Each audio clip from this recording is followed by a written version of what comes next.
It's quite chilling to think that this kind of fighting went on here, this hand-to-hand, face-to-face fighting.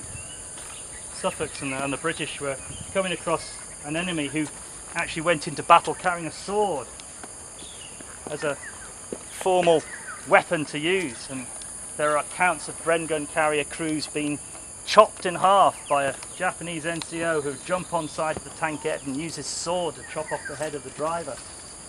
It's quite brutal stuff, and it's the way of life for the Japanese soldier. It's all a part of the big plan, it's all a part of the tactics. To scare the living daylights out of the opposition with a banzai charge. And you can imagine the guys coming up the Syme road, screaming their lungs off. The poor old Suffolks not knowing which way to turn. Spooky enough being in here anyway, but to have these men coming out, these demons coming out at you, wielding swords, wanting to chop your head off, wanting to get so close to kill you that you can see the whites of your eyes, and the blood, your blood, would be on their hands.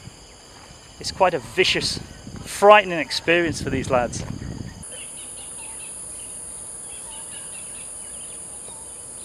So if we need any evidence at all to date the terrain we're standing on and link it to the war, well, this is the kind of stuff we find.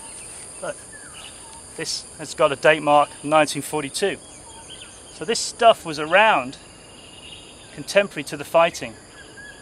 And if you think about it, if you consider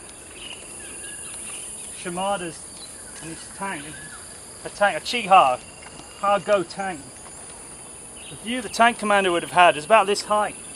This is the kind of view you'd have. How do you steer your tank through this? These pillars are showstoppers for a light tank. You get caught up on one of these things, you've had it. You're not going to move your tank much. And as you can look out from his tank canopy, you can't see very far. There's a chance that there's a British trooper with an anti-tank rifle just hiding behind the headstones. With poor visibility, these guys can just nip out, fire off a round, and can be back into cover before you even know it. It's really difficult tank country, and that's why the Japanese left this terrain to the infantry to try and take.